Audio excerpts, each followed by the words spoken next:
I think Saskatchewan may be the only jurisdiction in the world that got to the 1930s, hit more or less a million people, and then stayed stable through the whole 20th century. And the story behind that is really kind of rural depopulation and the end of small farms.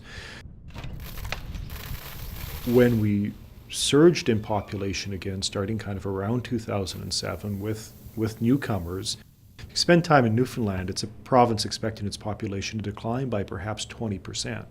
That's a whole different social and political reality, and it's a sad one. We've avoided that because people have wanted to come here. I think a lot of folks who've moved from abroad to Saskatchewan will be faced with a choice: do I stay here, or, to pick on Brampton in Ontario, do I move to where there's a bigger community for my culture and stuff, and where I probably have family ties? Is Saskatchewan just a way station? Or can we be a community where people really want to set down roots and become permanent members of the community here? I think that's a choice that we all have a part in. And do we embrace that our immigration mix is a little bit different? So to my knowledge, we're the only Canadian province where Filipinos are the biggest immigrant community. That's a very different social and political dynamic than you'd see in Vancouver or Toronto, and we don't talk much about it. And if I look at the communities that are really well integrated into political life, I think of the East Indian community here in Regina being deeply connected.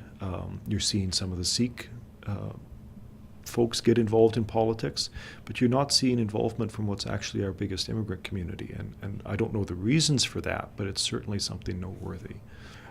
In Canadian terms, we still actually don't have a lot of newcomers, and a lot of the folks that have come here are professionals, so doctors, nurses, lawyers, accountants.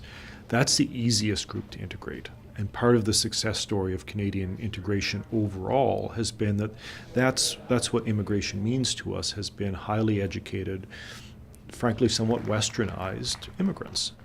So insofar as Saskatchewan still has that kind of classic Canadian mix, I think we'll work through it. But there are going to be flashpoints. The federal election will push things a little bit, I think. We've been relatively free of anti-Muslim sentiment in the province, but I'd expect to see some of that as that community gets larger and more visible. I think it's the economic story. Are we in a place where we're giving people the same chances, and that the Canadian dream that we're selling is actually a reality? We're not as sunny there as we were 20 years ago.